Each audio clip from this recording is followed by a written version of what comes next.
সালাম আল্লাহ পাকের মহান নবীকে নিয়ে খানায় কাবার অদূরে গিয়ে দাঁড়িয়ে গেলেন। আল্লাহ নবীর বুক মোবারক, বক্ষ মোবারক জিবরিল আমিন চিরে ফেললেন। আল্লাহ নবীর ভিতরে যেটা ছিল সেটা বার করে তাশতারিতে নিয়ে জমজমের পানি দিয়ে সেটাকে ধৌত করে দিলেন। এই নওজওয়ানেরা, যুবকেরা ধৌত করে হিকমা পূর্ণ করে দিয়ে আল্লাহ নবীর ভিতরে দিয়ে আল্লাহ নবীর ভিতরটা সেট করে দিলেন। আল্লাহ নবীকে জিবরিল বললেন, ইয়া রাসূলুল্লাহ, ইয়া হাবিবাল্লাহ, আল্লাহ পাক আপনার সঙ্গে দিদার চেয়েছে, আল্লাহ পাক আপনাকে নিয়ে যেতে বলেছে। ইয়া রাসূলুল্লাহ, ইয়া হাবিবাল্লাহ, আল্লাহ পাক আপনাকে বড় মুহাব্বত করেন, ভালোবাসেন, আল্লাহ আপনার সঙ্গে দিদার করতে চায়। আপনি আগে আগে আসেন। আপনার সম্মুখে যে জন্তুটু বাঁধা আছে, আপনার সম্মুখে যে বাহনটি বাঁধা আছে, আপনি ওই বাহনের উপরে সওয়ারি হন। দুটো জিনিস মনে রাখুন মুসলমান, কেউ কেউ বলেছেন ওই বাহনটা ছিল নূরের বাহন, আবার কেউ কেউ বলেছে ওই বাহনটি ছিল আল্লাহ পাকের জান্নাতি বাহন, যার নাম হলো বুরাক। কি বললাম? বিজ্ঞানী বলছে ওটা নূরের ছিল, বিজ্ঞান, আমার না, মনে রাখবেন, হাদিস না, বিজ্ঞান বলেছে। কেন বিজ্ঞান বলেছে? মাধ্যাকর্ষণ একটা শক্তি আছে, শিক্ষিত যারা আছেন তারা বুঝতে পারবেন। মাধ্যাকর্ষণ একটা শক্তি আছে, ওখান থেকে কোনো জিনিস সেকেন্ড অনুযায়ী যদি যায় জ্বলে পুড়ে ভস্ম হয়ে যাবে। রাসূল যেহেতু আল্লাহর সঙ্গে দিদার করতে গিয়েছে, তো মাধ্যাকর্ষণ যদি নূরের না হয় তো ওই আগুনকে ধ্বংস করে দেবে, তাই ওটাই বোরাকটা ছিল নূরের। কিন্তু ওই তত্ত্ব খারিজ করেছে তাফসীরকারকরা, আল্লাহ রাসূলের সাহাবীরা খারিজ করে দিয়ে বলেছেন না, রাসূল জানিয়েছেন ওটা গাধার চাইতে একটু ছোট, খচ্চরের চাইতে একটু বড়, ওটা ছিল সাদা দুধের মতো, ওর নাম ছিল বোরাক। 3 নম্বর পয়েন্ট শুনে নেন। বোরাকের সামনে যখন রাসূল গেলেন, বোরাক সর্বপ্রথম আল্লাহ রাসূলকে দেখে মাথা নাড়লেন, আল্লাহ রাসূলকে নিতে অস্বীকার করলেন। কি করলেন? কথা বলে না, আল্লাহ রাসূলকে বোরাক নিতে চাইলেন না। এখন প্রশ্ন হতে পারে, তিনি আখেরি নবী, তিনি রাসূল, তাকে আল্লাহ বোরাক নেবে না? এত বড় স্পর্ধা না। হাদিসের একটা অংশে বলাতে এসেছে বোরাক ওইভাবে নারাজিগি জাতায়নি। মনে রাখুন, বোরাক নারাজিগি জাতায়নি। আপনার ঘরেতে যখন কোনো ভালো জিনিস, দামি জিনিস থাকবে, দামি জিনিস থাকবে, সেটাকে আপনি নিশ্চিতভাবে রক্ষা করার চেষ্টা করবেন এবং সেটার সঙ্গে ভালো ব্যবহার করতে আপনি বাধ্য। কথা খারাপ লাগছে আপনার? যদি কোনো অসুন্দর আমার ভাই থাকে, যুবক, একটু দেখতে শুনতে ভালো না, তার ঘরের বিবিটা খুব সুন্দরী, এ জীবনে ওই বিবির উপরে কথা বলবে না। কেন বলেন? দিন জানে যে সঙ্গে যদি এদিক এদিক করি সর্বনাশ চলে গেলে আমার আরো সর্বনাশ। এত সুন্দর বিবি পাওয়া যাবে না, আমি তো খুব একটা সুন্দর না, নসিব আল্লাহ ছিল তাই জুড়িয়ে দিয়েছেন নিকাহ মিন সুন্নতি। তো এই মুহূর্তে আমি তার সঙ্গে খারাপ ব্যবহার করবো না। তো যাক ওদিকে না, আল্লাহ রাসূল বুরাকের জন্য ব্যবহার করেননি। বুরাক আল্লাহ রাসূলকে নারাজিগি জাতিয়েছিল একটাই কারণে, আল্লাহ পাক একটা সময় জিবরিলকে পাঠিয়েছিলেন, জিবরিল জান্নাতে যাও, বুরাকদেরকে গিয়ে বলো প্রস্তুতি নাও, আমার হাবিব অচিরেই আমার কাছে আসবে তোমাদের ভিতরে কারণ একজনের পিঠে সওয়ারি হয়ে। সেই দিন থেকে সমস্ত বুরাক বড় ইচ্ছাই ছিল, সমস্ত বুরাক রোগা শূন্য জন্য শূন্য হয়েছিল না, একটা বুরাক ছিল তাজা, আর সেই বুরাকটাকে জিবরিল নিয়ে এসেছিল আল্লাহ রাসূলের জন্য। বুরাকের একটাই আরজি, ইয়া রাসূলুল্লাহ, আপনি তো শুধু এখানে দুনিয়ায় নবী নয়, আপনি আখিরাতেরও নবী, আপনি শুধু দুনিয়ার বাদশা নন, আপনি কিয়ামতেরও বাদশা। এমন একজন বাদশাকে নবী পেয়েছি, তো সেই নবীর কাছে যদি আবদার না করি, আপনি তো শুধু মানুষের নবী না, আপনি আমারও নবী, আপনি আমারও নবী, তো আপনার কাছে তোমার একটা আবদার। রাসূল মাথায় হাত দিয়ে বললেন, কি? বলছে কিয়ামতের দিনে যখন হিসাব হয়ে যাবে, আপনি জান্নাতে যাবেন, ওই জান্নাতে আমার উপরে আপনি সওয়ারি হয়ে গোটা জান্নাত ইচ্ছা মতন প্রদর্শন বা ভ্রমণ করবেন। একবার যদি বলেন, হুজুর আমি ইচ্ছা করে আপনার সঙ্গে বেয়াদবি করিনি, আমার ইচ্ছা আপনি কাছে আসবেন আর আমি আপনাকে আমার মনের কথাটা বলবো। চিন্তা করেন তো, একটা মোস্তফাকে পাওয়ার জন্য একটা জন্তু আল্লাহ পাকের সৃষ্টি, সে যদি এত আবদার করে, তো আমি আর আপনি তো আস্ত মানুষ, আমার আর আপনার চাহাত আবদার কতটা হওয়া উচিত, কতটা হওয়া উচিত? 3 নম্বর পয়েন্ট গুলো শুনে না, এগুলো শোনা আপনাদের জরুরি। আল্লাহ রাসূলকে যখন নিয়ে যাওয়া হচ্ছিল, কেউ কেউ বলেছেন 2 জায়গায় রাসূল নামাজ পড়েছেন, কেউ বলেছেন 3 জায়গায়। নাম্বার 1, আল্লাহ রাসূলকে জিবরিল বলে রাসূল এখানে নামাজ পড়েন, কারণ এখানে আপনি হিজরত করে আসবেন, জায়গাটির নাম হলো ইয়াসরিব, মদিনা।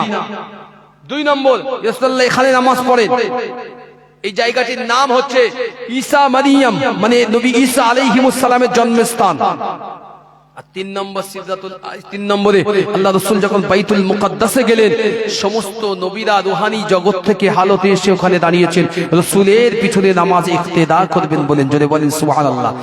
যারা চলে গিয়েছিল, এইবার হাদিসটা তাদের জন্য একটু দিয়ে দেই, ছোট করে শুনেন। হয়তো দুনিয়ার কোনো লোভ লালসা হাবাস শয়তানি কোনো ধোঁকায় হয়তো মনে হয়েছে ভালো লাগতেছে না, এই বক্তা চলবে না, ওই জন্য চলে গিয়েছে। আল্লাহ রাসূল যখন যাচ্ছিলেন, একজন বৃদ্ধা মহিলা ডাকছেন, হে নবী একটু আমার দিকে আসেন, হে নবী আমার দিকে আসেন। জিবরিল বলছেন সাল্লাল্লাহু পিছনে ফিরে তাকাবেন না, চলতে থাকেন। আবার গিয়েছে, হে নবী একটু আমার দিকে আসেন। আবার রাসূল জিবরিল বলছে রাসূল তাকাবেন না। আবার গিয়েছে, একজন বলছে আসসালামু আলাইকা রাসূলুল্লাহ একটু আসেন, একটু তাকান। জিবরিল বলে রাসূলুল্লাহ একটু সালাম উত্তর দেন। তা আল্লাহ রাসূল সালামের উত্তর দিয়ে বলে জিবরিল ওরা কারা? ও ছিল দুনিয়া, প্রথম ছিল দুনিয়া বৃদ্ধা, আদতে ও ছিল শয়তান দুনিয়ার আকারে। এখনো পর্যন্ত দুনিয়ার হালত ওই অবস্থায় আছে, যতটুকু বাকি আছে সেটা মিডিল পয়েন্টে এসে আপনাকে যিনি ডেকেছেন ওই হালতে আছে। আল্লাহ আপনার উম্মতের হায়াত সংখ্যা তো কম হবে, এই জন্য আল্লাহ দুনিয়াটাকে আপনার সম্মুখে এইভাবে উপস্থাপন করেছেন। আল্লাহ রাসূল বুঝতে পারলেন সত্যি সত্যি আমার উম্মতের হায়াত কম হবে। আল্লাহ নবী সাহাবীদের বর্ণনা, মুসলমান আল্লাহ পাকের নবী হযরতে নূরে মুজাসসাম ফেরেশতা জিবরিল আলাইহিমুস সালাম আল্লাহ পাকের নবীকে সঙ্গে করে নিয়ে ওই জেরুজালেমের জমিনে প্রতিষ্ঠিত আল্লাহ পাকের প্রথম কাবা, আল্লাহ পাকের প্রথম কিবলা ওই বাইতুল মুকাদ্দাসে চলে গেলেন। আল্লাহ পাকের নবী ওই বোরাকটা বেঁধে রাখলেন। আল্লাহ নবী যখন বাইতুল মুকাদ্দাসে প্রবেশ করলেন, আল্লাহ পাকের নবী দেখতে পেলেন সমস্ত নবীরা রূহানি অবস্থায় ওই বাইতুল মুকাদ্দাসে নামাজের মতো অবস্থায় দণ্ডায়মান হয়ে আছে। আল্লাহ পাকের নবী মনে মনে ভাবতে লেগেছেন, এখানে আমি কি অবস্থায় থাকবো, এখানে আমি কোন জায়গায় দাঁড়িয়ে যাব। এমন অবস্থায় আল্লাহ পাকের ফেরেশতা হযরতে জিবরিল আমিন আলাইহিমুস সালাম আল্লাহ নবীর নূরের হাতটি ধরে ওই ইমামতির জায়গায় দাঁড় করিয়ে দিলেন। ইয়া রাসূলুল্লাহ, ইয়া হাবিবাল্লাহ, আল্লাহ পাক আপনাকে মহব্বত করেন, আল্লাহ পাক আপনাকে ভালোবাসেন, আপনি হলেন সৃষ্টির শ্রেষ্ঠ, আপনি হলেন নাহনুল আখিরুনা সাবিকুনা ইয়াউমাল কিয়ামা। আপনি নিজেই তো বলেছেন আরে আমার সাহাবীরা, আল্লাহ পাক আমাকে সবার শেষে পাঠিয়েছে, কিন্তু আল্লাহ পাক আমাকে সবার প্রথমে উত্তোলন করবে, আল্লাহ পাক আমাকেই দিয়ে জান্নাত উদ্বোধন করবে। ইয়া রাসূলুল্লাহ, ইয়া হাবিবাল্লাহ, সমস্ত নবীরা চিন্তায় আছে, সমস্ত নবীরা পেরেশানির ভিতরে আছে। সকলের মনে মনে একটি চিন্তা হয়, আজকের দিনে কে নামাজের ইমাম হবে, আজকের দিনে কে নামাজের নেতা হবে।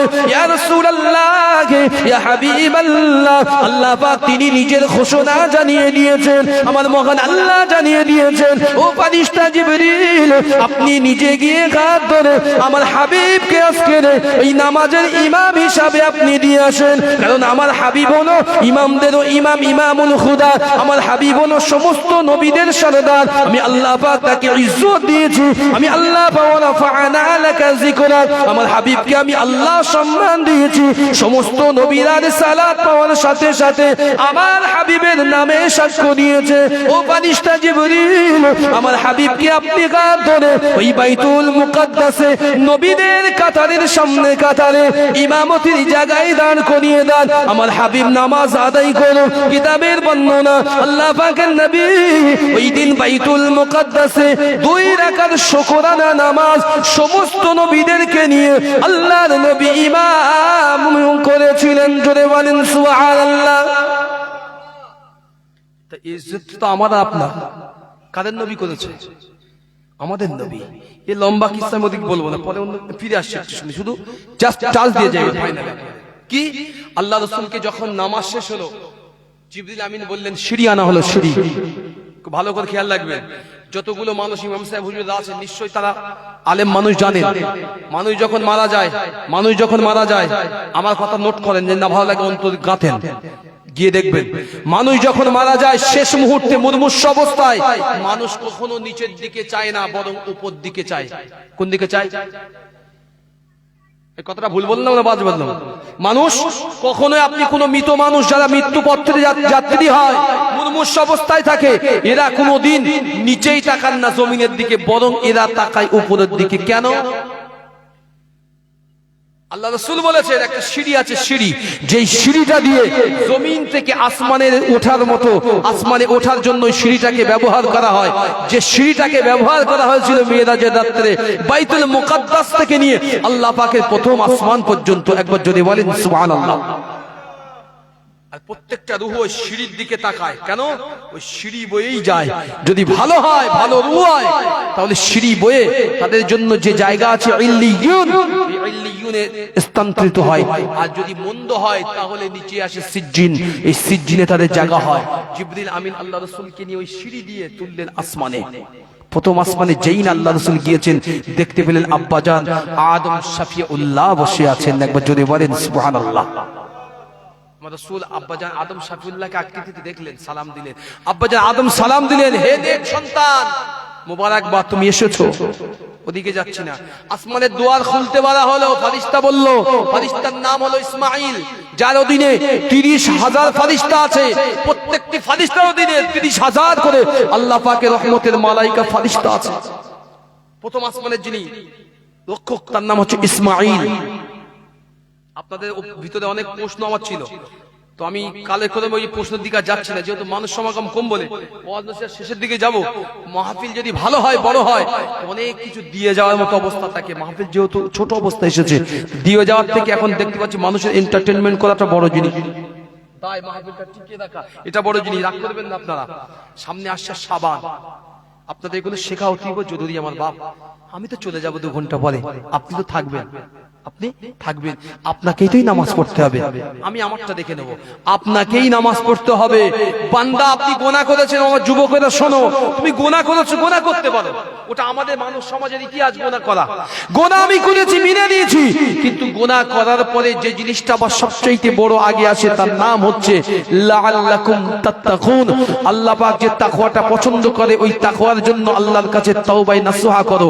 আল্লাহ বলেছেন, বান্দা তুই গুনাহ করেছিস, তাহাজ্জুদের ওয়াক্ত হয়েছে, তোর বিবি ঘুমাচ্ছে, তোর বাচ্চা ঘুমাচ্ছে, তোর বাপ, তোর মা সবাই ঘুমিয়ে আচ্ছন্ন, তুই উঠে যা, উঠে নামাজের জন্য পাটি ফেল, ওযুটা বানিয়ে আমি আল্লাহ আমার দরবারে 2 ফোঁটা চোখের পানি জমা রাখ। তোর চোখের পানি নাকের ডগায় আসতে দেব না। আমি আল্লাহ ওয়াদা করলাম, ওয়াদাল্লাহিল হাক্কা, আমার ওয়াদা মিথ্যে হয় না। তোর জীবনের গুনাহ আমি আল্লাহর সাথে সাথে মাফ করে দেব। জোরে বল। আমরা কেউ কিন্তু বিশ্বাস করেন, একবার আল্লাহর কাছে খুব ব্যতিব্যস্ত, হয়তো আছেন কেউ তাহাজ্জুদ পড়ি, কিন্তু ব্যতিব্যস্ত হয়ে কেউ আল্লাহর কাছে বলতে চাই না, কেউ বলতে চাই না। আল্লাহ রাসূল দ্বিতীয় আসমানে গেলেন। প্রথম আসমানে প্রশ্ন হলো এইভাবে, কে এসেছে তোমার সাথে? কে? জিবরিল বললেন, ইনি মুহাম্মদ সাল্লাল্লাহু আলাইহি ওয়াসাল্লাম। ইনাকে কি দাওয়াত করা হয়েছে, নিয়ে আসার জন্য বলা হয়েছে? হ্যাঁ, খুলে দেওয়া হলো। দ্বিতীয় আসমানে গেলেন, গিয়ে দেখতে পেলেন 2 খালাতো ভাই বসে আছে। 2, সকলে বলেন 2 খালাতো ভাই। হুজুর যদি ভুল বলে হুজুরকে ধরবেন। 2 খালাতো ভাই, ঈসা ইবনে মারইয়াম, ইয়াহইয়া ইবনে জাকারিয়া আলাইহিস সালাম, এই 2 খালাতো ভাই বসে আছে। সালাম হলো, ওই সেম সিস্টেম। তৃতীয় আসমানে গেলেন, ওখানে গিয়ে দেখতে পেলেন আল্লাহ পাকের নবী ইদ্রিস আলাইহিস সালাম বসে আছে। চতুর্থই গেলেন, হযরত হারুন আলাইহিস সালাম বসে আছে। পঞ্চমে গেলেন, হযরত মূসা আলাইহিস সালাম বসে আছে। এই হযরত ইউসুফ আলাইহিস সালাম বসে আছে। ষষ্ঠই গেলেন, নবী মূসা কালিমুল্লাহ বসে আছেন। সবার শেষ সপ্তম আসমানে গেলেন, গিয়ে দেখতে পেলেন আমাদের জাতির আদি পিতা ইব্রাহিম খলিলুল্লাহ বসে আছেন, আর সাথে অসংখ্য ছোট ছোট ছোট ছোট কচিকাঁচা বাচ্চা, তারা সব নবী ইব্রাহিমকে ঘিরে বসে আছেন। যদি বলেন সুবহানাল্লাহ। এরপরে সিদরাতুল মুনতাহা, আর শুধু হাদিস আর হাদিস, জান্নাত আর জাহান্নাম। এই ঘটনা বললে সময় আর হবে না। সকলে একবার তাকবীর দেন দেখি, নারায়ে তাকবীর, নারায়ে তাকবীর, নারায়ে তাকবীর, আল্লাহু আকবার। শরীফ আল্লাহুম্মা সাল্লি আলা সাইয়্যিদিনা মাওলানা মুহাম্মদ ওয়া আলা আলি সাইয়্যিদিনা মাওলানা মুহাম্মদ। रब ही जानते हैं, रब ही जानते हैं, किसकी लबों पे क्या है, रब ही जानते हैं। लेकिन যত মানুষ আমরা বসেছি, অন্তরের খবর রাখেন কে? যদি বলো ছেলেরা, অন্তরের খবর রাখে কে? আল্লাহ। আল্লাহ ছাড়া কেউ রাখতে পারে নাকি? এখন রাখে, এই ফোনের যুগ না? হ্যাঁ, ফোনের যুগ নেই বাবা রে। বলেন কি, কত যুবকের অন্তরে খবর, কত যুবতী এখান থেকে আজকে রে, আবার কত যুবতী অন্তরের খবর, কত যুবক রেখেছে। আল্লাহ বলছে, এটা আমার কথা নয়, কবি বলছে, কবি যেটা লিখেছে আমি বলছি। হে রব নে হি জানতে हैं, হে রব নে হি জানতে हैं, किसकी लबों पे क्या है रब ही जानते हैं। मेराज का सफर है सरकार जा रहे हैं, और दामन पूछ रहे हैं तशरीफ ला रहे हैं। एक बार जोरे बोलें सुभान अल्लाह। सुभान अल्लाह। मेराज का सफर है सरकार जा रहे हैं, और दामन पूछ रहे हैं तशरीफ ला रहे हैं। मेराज है हकीकत, मेराज है हकीकत, ईमान वरना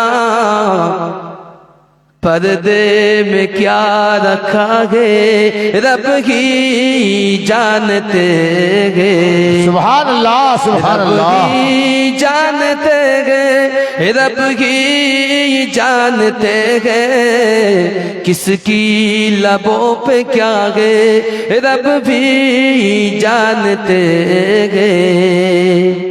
सिदरा में लेके पहुंचे जिब्रील साथ छोड़ा, आगे पता नहीं है कैसे ये हाथ जोड़े।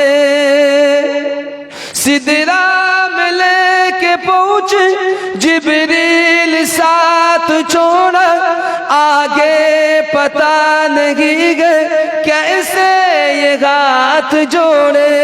आगे हुजूर जाए, आगे हुजूर जाए, ये मेरी इम्तिहा है। सिदरा में क्या रखा है रब भी जानते हैं, रब ने जानते हैं, रब ने जानते हैं, किसकी लबों पे क्या है रब ने जानते हैं। अल्लाहुम्मा सल्ली अला सय्यिदिना मौलाना मुहम्मद व अला आलि सय्यिदिना मौलाना मुहम्मद। যে কথা বলছি একটু ব্যাক করি, সময় খুব বেশি আর দেব না। শুনছেন যখন আলহামদুলিল্লাহ একটু ব্যাক করে দেই। শুনেন, সব জিনিস তো টেস্টি লাগে না সব সময়, কিছু কিছু সময় টেস্ট পাল্টাতে হয়। জি ও উনি বলছেন হক হক আলহামদুলিল্লাহ। শুনেন, একটু অন্যদিকে টেস্ট ঘোরাই, না হলে ভালো লাগে না। শুনেন, আল্লাহ রাব্বুল আলামিন এই পৃথিবী, আপনাদের একটা প্রশ্ন করেছে উত্তর দিতে পারেন, উত্তরটা দিয়ে দিচ্ছি শুনে নেন। পৃথিবীতে আমার আল্লাহ রাব্বুল আলামিন ১.৫ লক্ষ নবীকে পাঠিয়েছেন, আর সেই সাথে ৩১৩ জন রাসূলকে পাঠিয়েছেন। কত বললাম সংখ্যাটা? ৩১৩ জন রাসূল। মনে রাখুন ডিফারেন্সটা শুনেন, সব নবী রাসূল নয়, সব নবী রাসূল নয়। রাসূল তাদেরকে বলা হয় যাদেরকে আমার আল্লাহ নবুয়ত রিসালাত, মানে নবুয়ত রিসালাতের সঙ্গে রাজত্ব দিয়েছিলেন, তাদেরকে বলা হয় রাসূল। জোরে বলেন সুবহানাল্লাহ। আমার নবীকে, আমার নবী রাষ্ট্রপতি ছিলেন না? এই মদিনা সনদ কার লেখা? কথা বলে না, জানে না হয়তো। মদিনা সনদ কার লেখা? মদিনা রাষ্ট্র কার জন্য? মদিনা রাষ্ট্রপতি কি ছিলেন? প্রথম আমার নবী ছিলেন, আমার রাসূল ছিলেন। এজন্য আল্লাহ যাকে রিসালাত মানে রাষ্ট্র দান করেন, ক্ষমতা দান করেন, আর নবুয়ত রিসালাত দুটোই দান, তাকে আমার আল্লাহ রাসূল এবং যার উপরে স্পেশাল ভাবে গ্রন্থ নাজিল করেন, তিনি হচ্ছেন দুনিয়ার জমিনে রাসূল উপাধিতে ভূষিত হয়। একবার জোরে বলেন সুবহানাল্লাহ। সুবহানাল্লাহ। চারটি কিতাব আল্লাহ আমাদেরকে দিয়েছেন, বড় বড়। কয়টি? নাম তো জানেন, নাম জানেন? জি, তাওরাত, ইনজিল, জবুর, আল কোরআন। প্রশ্ন করি আপনাকে, তাওরাত কার উপরে নাজিল হয়েছিল? জি না, তাওরাত শরীফ হযরতে নবী মুসা কালিমুল্লাহ আলাইহিমুস সালামের উপরে। আপনার কি জানা আছে তাওরাত? জি, তাওরাত কত খণ্ড জানেন না। কেউ কেউ বলেছেন তাওরাতের খণ্ড সংখ্যা হচ্ছে 150। কত বললাম? 150। ইনজিল নবী ঈসা রুহুল্লাহ আলাইহিমুস সালামের উপরে এর খণ্ড কত? কেউ বলেছেন 27 খণ্ড। কত? এগুলো শিখে রেখে দেয় 27। জবুর শরীফ, যেটাকে আমার আল্লাহ নবী দাউদের উপরে অবতীর্ণ করেছিলেন, তার মধুর কণ্ঠস্বর দিয়ে তিনি বলতেন। এই জবুর শরীফের পারার সংখ্যা কেউ বলেছেন 120। আর আমার নবীর উপরে আল্লাহ যেটা পাঠিয়েছেন তার নাম হলো কোরআন। ওয়ারাত্তিলিল কোরআনা তারতিলা। বান্দা যখন কোরআনটাকে পড়বে নবী, সেটাকে ধীরে সুস্থে সুন্দরভাবে তারতিলের সঙ্গে, এমন নয় আলসা কুল সুবহানান নাস মাআল্লাহু কিবলাতি হুল্লাতি, এরকম নয়। এরকম বক্তব্য নয়। কথা বুঝতে পারছেন কি বলছি? এরকম করে মানুষকে বোঝাতে হবে না। যখন পড়বেন ভালো করে পড়বেন। সাকুলুস সুফাহা মিনান নাসি মা আল্লাহু, পড়ার মতো পড়ে মানুষ শুনে যান ঠান্ডা। কথা বুঝছেন তো? আমার নবীর উপরে যে কোরআনটাকে আল্লাহ নাযিল করেছেন, এই কোরআনের সংখ্যা হচ্ছে, পারার সংখ্যা 30 পারা। একবার জোরে বলেন সুবহানাল্লাহ। সামনে আসছে রমজান, হাফেজে কোরআন। আল্লাহ আমি গুনাহগার, আমার দ্বারাই খতম তারাবি ইনশাআল্লাহ আমি পড়ি এবং পড়াচ্ছি এখনো পর্যন্ত। এই বয়স এখনো পর্যন্ত পড়াচ্ছি ইনশাআল্লাহ। এখন ছাত্ররা পড়ায়, আমি পড়াই, ছাত্ররাও পড়ায় থাকে। ওদের বলি কোচি পিছনে থাক, মাঝে মধ্যে ওদের একটু পাঠিয়ে দিলাম, একটু ট্রেনিং হলো, ওদের শেখালো। তো এটা আমাদের পরম্পরা, আমাদেরকে শেখানো হয়েছে। তো দুনিয়ায় যে সমস্ত নবী রাসূল এসেছে, আমার নবী সবচাইতে মর্যাদা মর্তবা আলা না কম? আল্লাহ তো। আচ্ছা, এইবার 2 নম্বর প্রশ্ন শুনে নেন। পৃথিবীর জমিনে ইসলাম এসেছে প্রথম আমাদের জমানায়, আগে বলতাম আমাদের জমানায়। আমরা জানি ইসলাম এসেছে আজ থেকে প্রায় কম বেশি 1500 বছর আগে, মানে 1446 চলছে হিজরি সন। তার আগে থেকে ইসলাম এসেছে। তো এত বছর ধরলাম 1500 বছর, 1000 বছর আগে ইসলাম এসেছে। কোথায়? আরবে। প্রকাশ পেলে কোথায়? আরব ভূখণ্ডে। ঠিক না ভুল বলছি? তারপরে হিজরত করে গেল কোথায়? মদিনায়। এখন আপনার কাছে ছোট্ট একটা প্রশ্ন, আমি মুখগুলো বুঝি না বা আমি অমুসলিম, একটু বুঝিয়ে দেন আমাকে। ইসলাম যদি আরব মক্কার মদিনায় থাকে, তো ইসলাম কুয়েত, কাতার, Palestine, Bahrain, মাস্কাত, Dubai, Philippine, ফিলিস্তাইন, Spain, England, Britain, Germany কি করে গেল? আমার কথা বুঝতে পারলেন না? বুঝি মানে একটু মগজে ঢোকান, তাই তো যে এই লোকটা কি বলতেছে। চলে যাবো বললাম, একটু পরে চলে যাবো, একটু মগজে ঢোকান। এই জায়গাগুলো কোরআন, এই জায়গাগুলো হাদিস, এই জায়গাগুলো আল্লাহ রাসূলুল ইসলাম, আল্লাহর দ্বীনকে কারা পৌঁছেছে? মানুষ তো আপনার সামনে এক্ষুনি বলে মুসলমান মানে জঙ্গিবাদ। কি বলে? মুসলমান জঙ্গিবাদ। এই জঙ্গিবাদের ধর্মে এখন নাসা আবিষ্কার করলো কি না, আকাশে ফারিস্তাদের জিকির রেকর্ড করেছে। সুবহানাল্লাহ বলতে মন চায় না? এই পিছন থেকে সকলে মিলে বলেন সুবহানাল্লাহ, নারায়ে তাকবীর, আল্লাহু আকবার। আমার বলতে হয়নি, নাসা বিজ্ঞানী তারা বলছে আসমানে ফারিস্তাদের জিকির রেকর্ড করেছে। এরা যত যাই বলুক না কেন, নাসা বলছে। এখন নাসার কথা উড়িয়ে দিতে পারছে না এরা, বেধর্মীরা নাসার কথা উড়িয়ে দিতে পারছে না। তাই তো নাসা বলেছে মানে বিরাট ব্যাপার, তাই তো। আর রাসূল বলেছে আমার কোরআন, আল্লাহ বলেছে কোরআনের ধ্বনি পৃথিবীর সব জায়গায় উচ্চারিত হবে। আর উচ্চারণ করার জন্য আমি আল্লাহ যা যা করণীয়, এই প্রস্তুতি আমি আল্লাহ নিজেই নিয়েছি। যদি বলেন সুবহানাল্লাহ। এখন প্রশ্ন হচ্ছে যে কোরআন তো আছেই আছে, আমরা জানি যে কোরআন আছে, তো এই কোরআন গুলো ছড়িয়ে দিয়েছে রাসূলের বাণী কারা ছড়ালে? এই জায়গাগুলো যারা ছড়িয়েছেন, নিঃসন্দেহে মনে রাখুন, নিঃসন্দেহে আল্লাহ রাসূলের যারা সহযোগী ছিলেন তাদের নাম ছিল লাকাদ রাদিয়াল্লাহু আনিল মুমিনিন। আবার এসে রাদিয়াল্লাহু আনহু ওয়া রাদুআন, যালিকা লিমান খাশিয়া রাব্বা। যাদেরকে আমরা সাহাবা আজমাইন রাদিয়াল্লাহু তাআলা বলি, ওই সাহাবাদের দ্বারাই রাসূলের পরে तमाम পৃথিবীতে আল্লাহ পাক ইসলামকে আমার আল্লাহ ছড়িয়ে দিয়েছেন। জোরে বলেন সুবহানাল্লাহ, বলেন সুবহানাল্লাহ। সুবহানাল্লাহ। না তো আজ স্পেন আমাদের দখলেই থাকতো, সাহাবাদের যুগ থাকতো।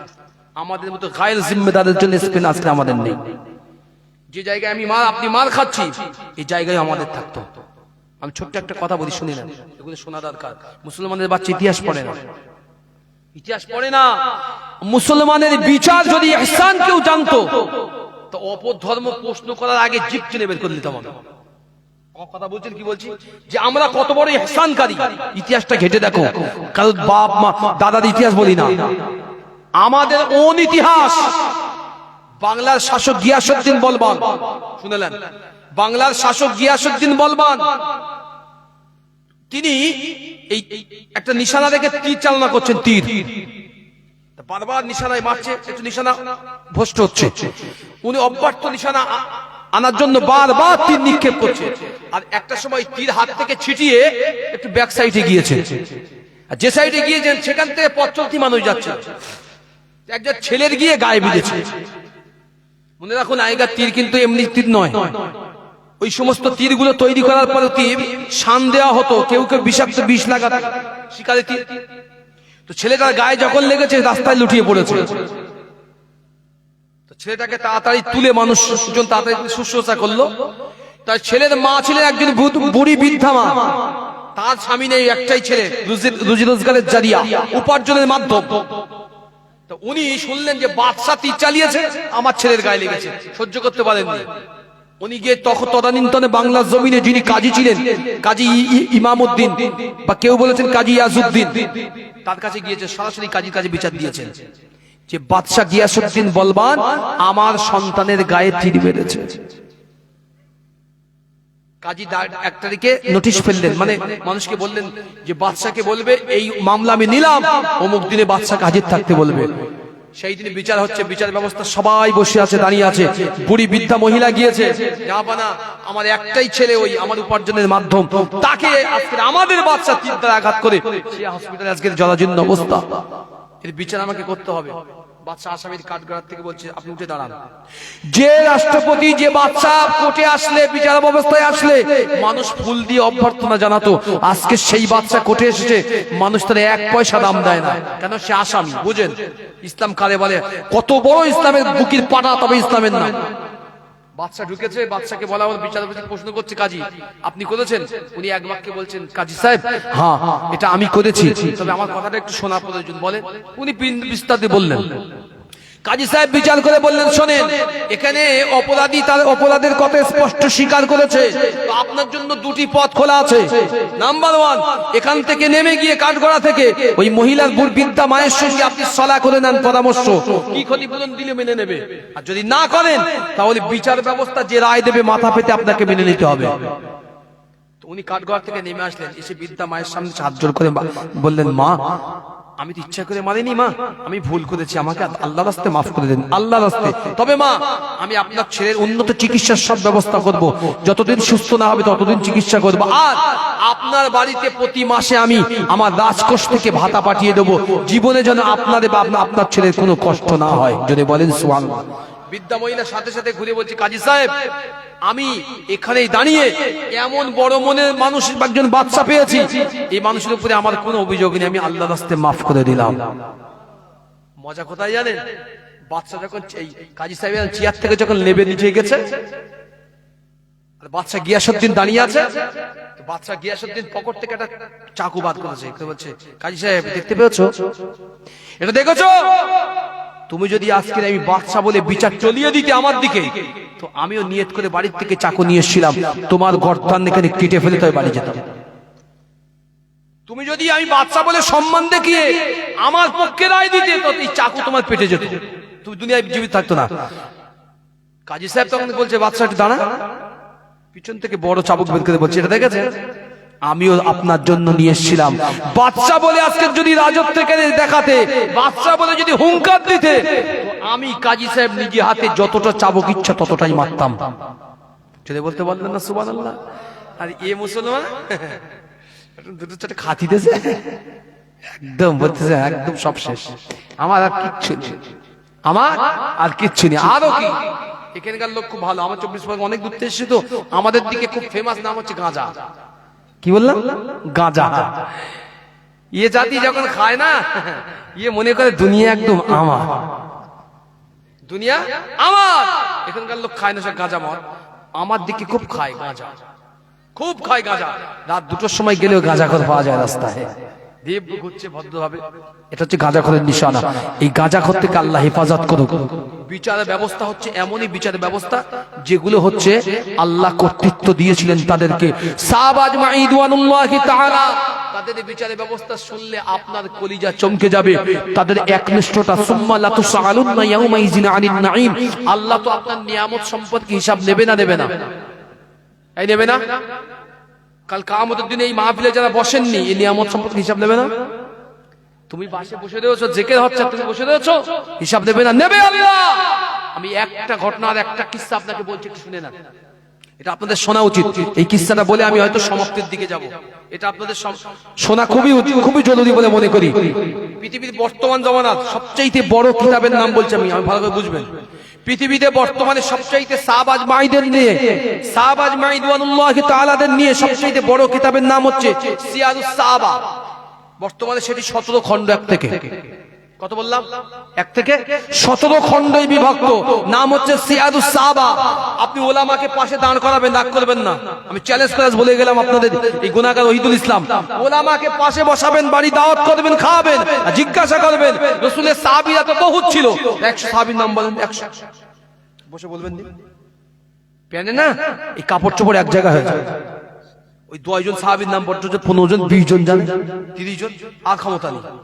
অথচ রাসূলুল্লাহ সাহাবী 1,20,000 থেকে 1,63,000 পর্যন্ত ছিলেন বিদায় হজের সময়। কি হবে? হুজুর তো নারায়ে তাকবীর দিয়ে গেল, এরপর সাহাবীদের কি হবে? বিষয়গুলো ইসলামে অনেক কিছু জানা বিষয় আছে। শুনেন, পয়েন্টটা শুনেন, আমি আপনাকে মূল বলছি। সিয়ারুস সাহাবার ভিতরের বর্ণনা করছি আপনাকে। ফারুক আযম উমর ইবনে খাত্তাবের রাজত্ব, শেষের দিকে যাচ্ছি, এটা আপনাদের শোনা জরুরি। উমর খাত্তাবের রাজত্ব, মিশরের গভর্নর হচ্ছে হযরত আমর ইবনুল আস রাদিয়াল্লাহু তাআলা আনহু। আল্লাহর রাসূল একজন জান্নাতি সাহাবী, খুব চরিত্রবান সাহাবী, জবরদস্ত সাহাবী ছিলেন। উনি তখন মিশরের গভর্নর। ওনার কাছে একটা থেকে অভিযোগ এসেছে যে খ্রিস্টান সম্প্রদায়ের যিশু খ্রিস্টের মূর্তি ছিল, মূর্তি। আমি হাদিস কথা বলছি, আমি গল্প কিসসা বলছি না। যিশু খ্রিস্টের মূর্তি ছিল, তো এই মূর্তির কেউ একটা এই নাক এখান থেকে ভেঙে দিয়েছে। কি ভেঙে দিয়েছে? নাক ভেঙে দিয়েছে, মূর্তির নাক ভেঙে দিয়েছে। এই করলে পুরো টোটাল ইরাকটা হুলস্থুলুসকাণ্ড পড়েছে, পুরো ইরাক। আর সেই সময় ইরাক সবেমাত্র মুসলমানদের করা আয়ত্ত এসেছে, মিশর মুসলমানদের করা আয়ত্ত এসেছে। আল্লাহ রাসূল বলেছিলেন সাতুক্তা তুস্তাক, একটা সময় আসবে সাহাবী আজমাইন, একটা সময় আসবে মিশর বিজয় হবে। হযরত আমর ইবনে আস সেনাপতি হয়ে গোটা মিশরটাকে বিজয় করেছিলেন। যদি বলেন সুবহানাল্লাহ। আল্লাহ নবী সাহাবী হযরতে আমর ইবনুল আস, আল্লাহ নবী সাহাবী আমর ইবনুল আস রাদিয়াল্লাহু তাআলা আনহু। এই নওজওয়ানেরা, যুবকেরা, আল্লাহ নবী সাহাবীর কাছে মিশরের হেডকোয়ার্টারে বসে আছেন। আল্লাহ নবী সাহাবী গভর্নর হযরতে আমর ইবনুল আসের কাছে একটি খ্রিস্টান প্রতিনিধি দল এসে হাজির হয়ে গেল। আল্লাহ নবী সাহাবীকে নক করলেন, সাহাবা আজমাইন, হুজুর আমার ঘর থেকে বার হলেন। খ্রিস্টান প্রতিনিধি দলের পোপলা বলেছিল, ও আল্লাহ নবী সাহাবী, ও মিশরের গভর্নর, আমাদেরকে ন্যায় বিচারটা আপনি দেন। আমরা জানি মুহাম্মাদুর রাসূলুল্লাহ সাল্লাল্লাহু আলাইহি ওয়াসাল্লামের সাহাবা আজমাইন হলো সত্যের প্রতীক। কারণ আল্লাহ নিজেই বলেছেন, মুহাম্মাদুর রাসূলুল্লাহ ওয়াল্লাযীনা মাআহু আশিদ্দাউ আলাল কুফফারি রুহামাউ বাইনাহুম তারাহুম রুকআন সুজদা। আল্লাহ নিজেই বলেছেন, মুহাম্মাদের সাথীরা একে অপরের বিরুদ্ধে হলো দয়াবান, কিন্তু অন্যের বিরুদ্ধে, বেদিন বেঈমানদের বিরুদ্ধে তারা বড় শক্ত গাঠির। আপনারা প্রত্যেকেই জানি আপনি হলেন আল্লাহ নবীর কলিজার টুকরা সাহাবী, আপনি হলেন মিশরের বিজয়ের নায়ক, আপনি হলেন হযরতে আমর ইবনুল আস। ও মিশরের গভর্নর, আমাদের আপনি বিচারটা করে দেন। আমাদের মূর্তির যে নাকটা ভেঙেছে, এটা আপনাকে পূরণ করতে হবে, এই চোরটাকে ধরতে হবে, এই দস্যুটাকে আপনাকে পাকড়াও করতে হবে।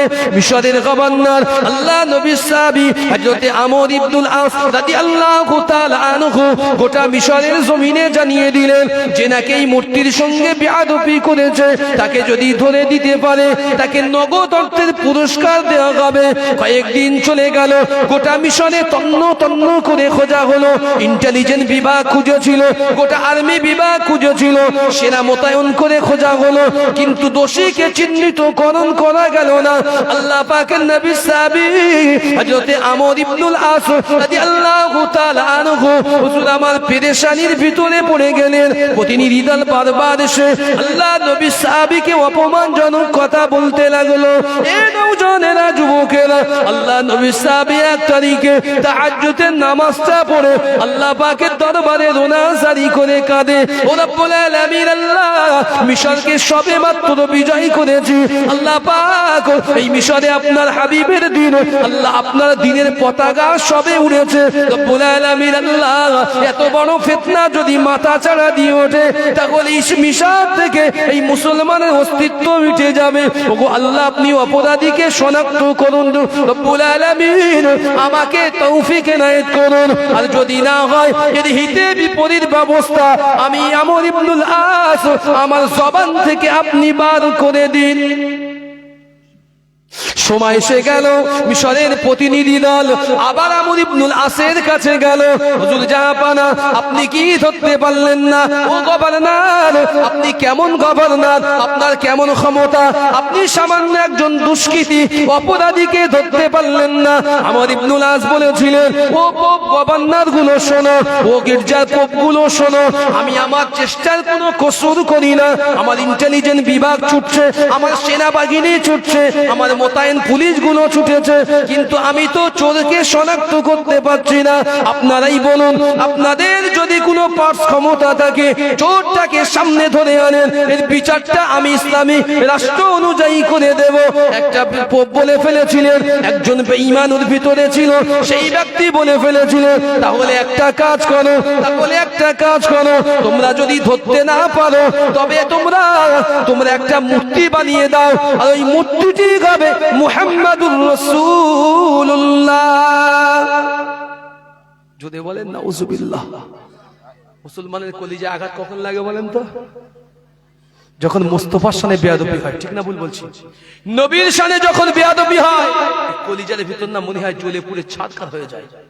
ওই কোরআনের আয়াতটা মনে পড়ে, ওয়াজাহাকাল বাতিল ইন্নাল বাতিলা কানা যাহুকা।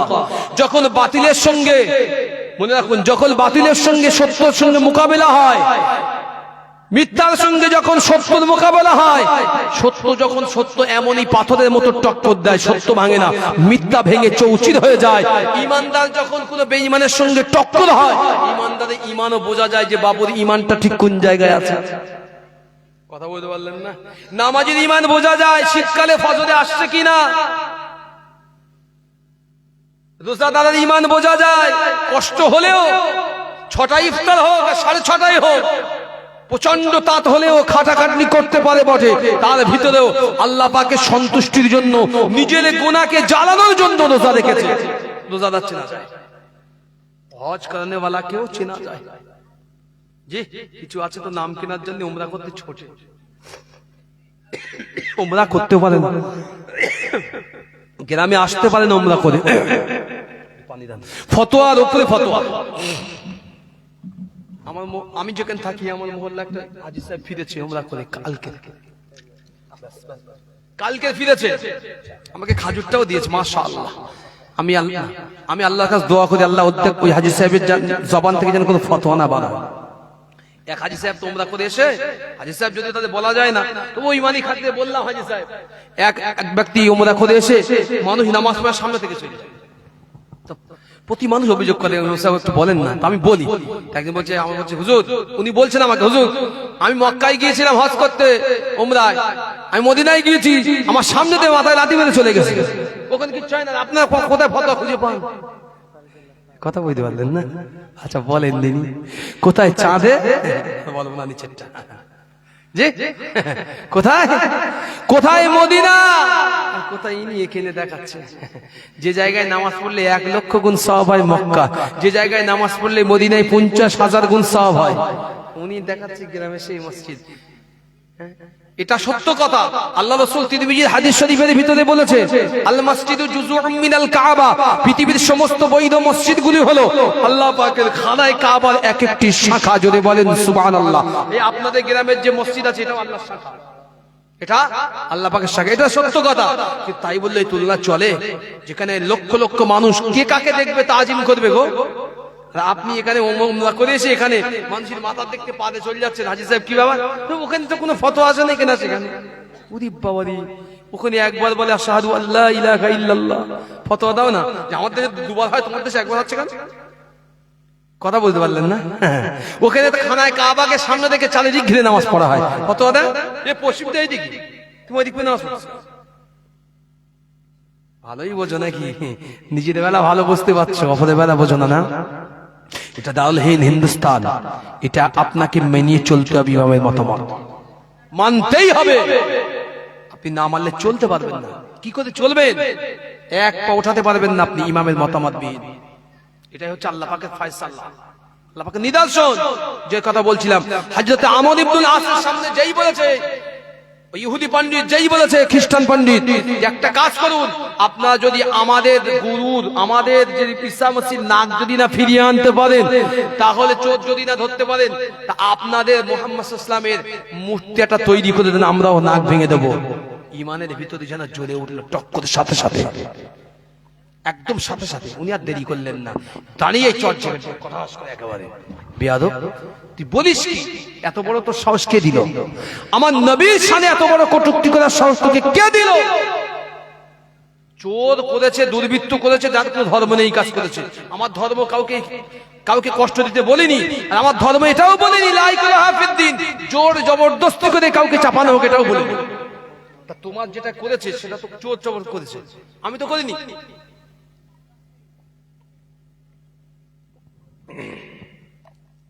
তো আমি তো খুঁজছি, তা তুমি আমার নবীর উপরে গেলে। পরিশেষে শুনলেন, জবান দেখেন মুসলমানের।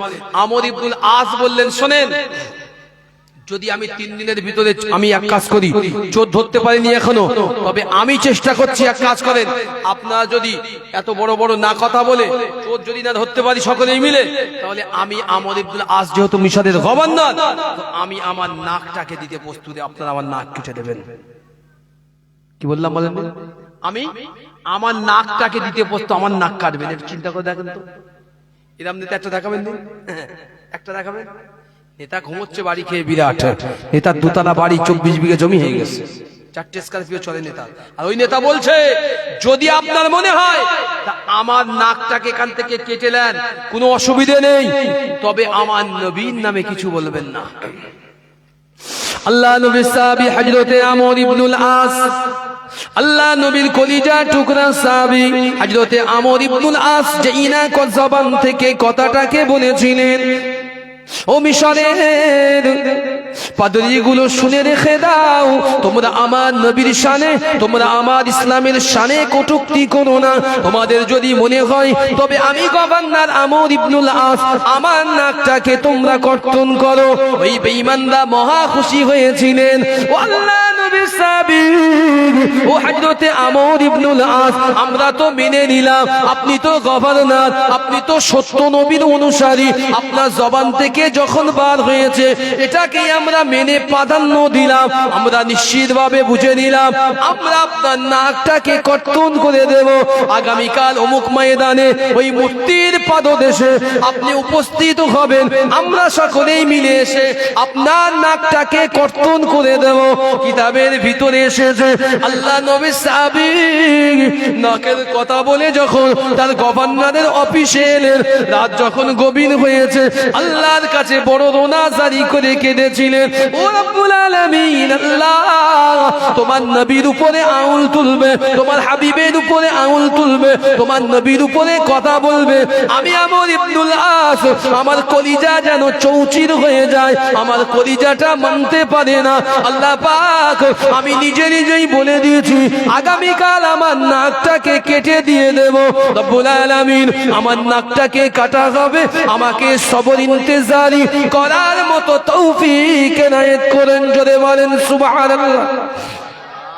সকাল হলো পরের দিন, গোটা মিশরের জমিনে মানুষকে জানিয়ে দেওয়া হলো, সমস্ত মানুষ এসে জমায়েত হয়েছে, সমস্ত মুসলমান অন্যান্য ধর্মের মানুষরা জামায়াত হয়েছে।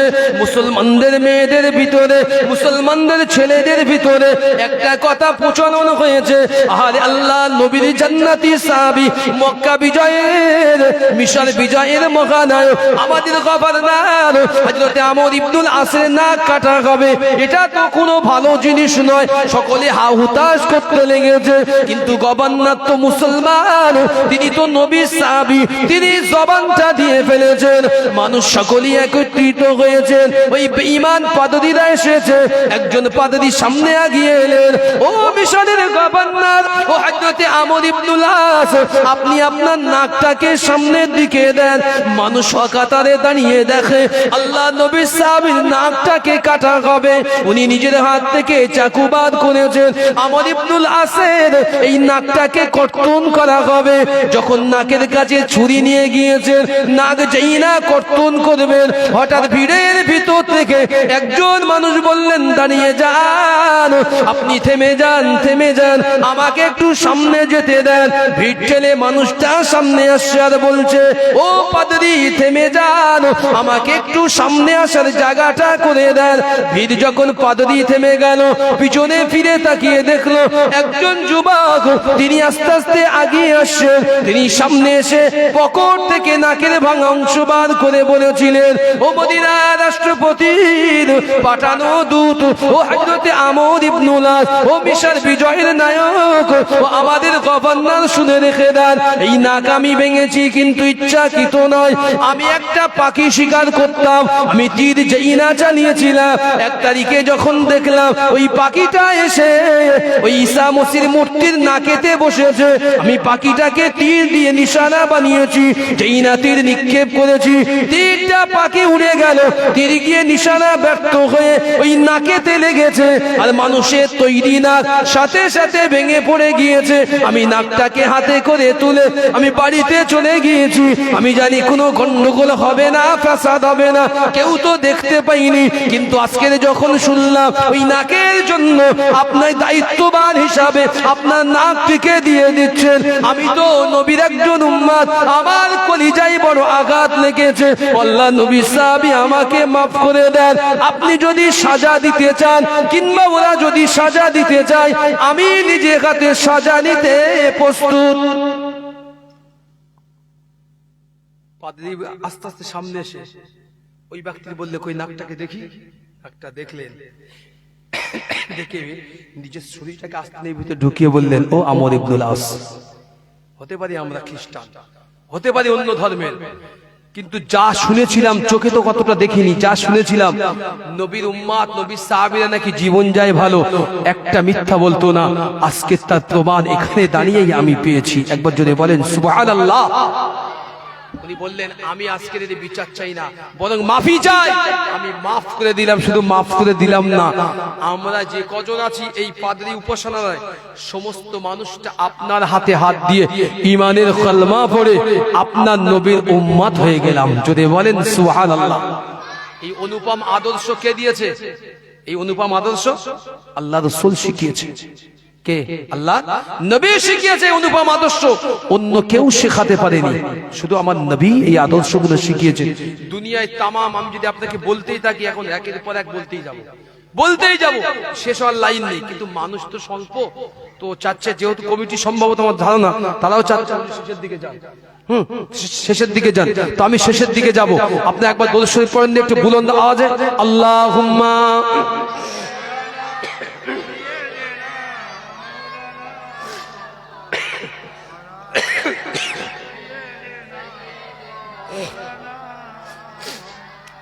ভালোবাসার জায়গা মদিনা,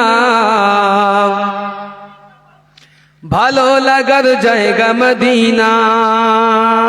সকলে বলেন সুবহানাল্লাহ। সুবহানাল্লাহ। ভালোবাসার জায়গা মদিনা, ভালো লাগার জায়গা মদিনা। এত সুন্দর জায়গা কোথাও দেখি না, এত সুন্দর জায়গা কোথাও দেখি না। ঘুমিয়ে আছেন নূরে মদিনা, ঘুমিয়ে আছেন নূরে মদিনা, ভালো লাগার জায়গা মদিনা। সুবহানাল্লাহ। ভালোবাসার জায়গা মদিনা, ভালো লাগার জায়গা মদিনা। যতই দরুদ পড়ি মন যে পারে না, যতই দরুদ পড়ি মন যে পারে না, সুন্নাতেও শান্তি থাকে না, সুন্নাতেও শান্তি থাকে না। ভালো লাগার জায়গা মদিনা, ভালোবাসার জায়গা মদিনা, ভালো লাগার জায়গা মদিনা। মদিনা শরীফে আছে নূরের খাজিনা, যদি বলেন সুবহানাল্লাহ, মদিনা সুবহানাল্লাহ। শরীফে আছে নূরের খাজিনা, মদিনা শরীফে আছে নূরের খাজিনা। আশিক ছাড়া অন্য বোঝে না, কে আশিক ছাড়া অন্য বোঝে না। ভালো লাগার জায়গা মদিনা, ভালোবাসার জায়গা মদিনা, ভালো লাগার জায়গা মদিনা। একদিন কবরে যাব কেউ তো যাবে না, একদিন কবরে যাব কেউ তো যাবে না। যাবে আমার শাহে মদিনা, যাবে আমার নূরে মদিনা, ভালো লাগার জায়গা মদিনা, ভালোবাসার জায়গা মদিনা, ভালো লাগার জায়গা মদিনা। আমার জীবন নাই অনেক বেশি গুনাহ। এখানে গুনাহগার নি না, এখানে সব নেককার না। জি, এখানে আমাদের কারোর গুনাহ নেই, একেবারে সব মাসুম, একদম বাচ্চা। জি, কবি বলছেন আমার জীবনে তাই অনেক বেশি গুনাহ, আমার জীবনে অনেক বেশি গুনাহ, তাই হাবিবের কদম ছাড়বো না। যদি বলে তাই হাবিবের কদম ছাড়বো না। ভালো লাগার জায়গা মদিনা, ভালোবাসার জায়গা মদিনা, ভালো লাগার জায়গা মদিনা। এত সুন্দর জায়গা কোথাও দেখি না, এত সুন্দর জায়গা কোথাও দেখি না। ঘুমিয়ে আছেন নূরে মদিনা, ভালো লাগার জায়গা মদিনা, ভালোবাসার জায়গা মদিনা, ভালো লাগার জায়গা মদিনা। আল্লাহুম্মা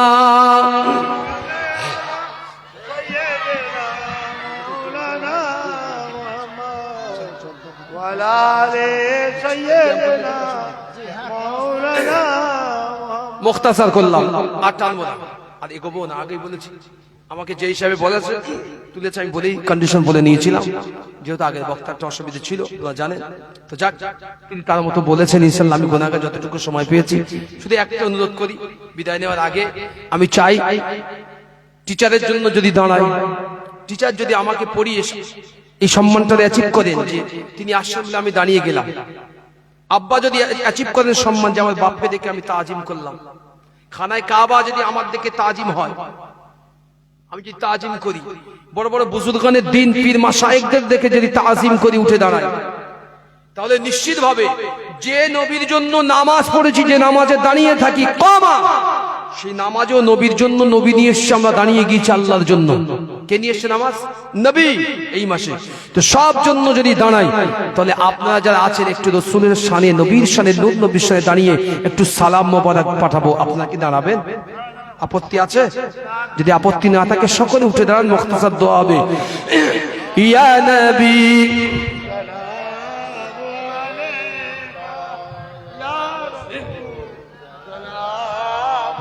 আলাইকা ইয়া হাবিবুস সালাম আলাইকা সালাওয়াতুল্লাহ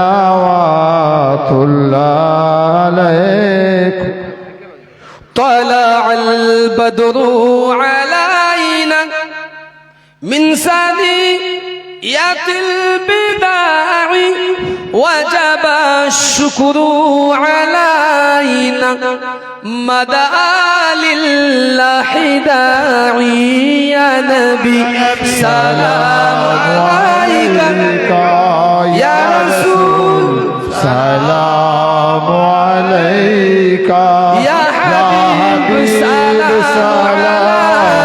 عليك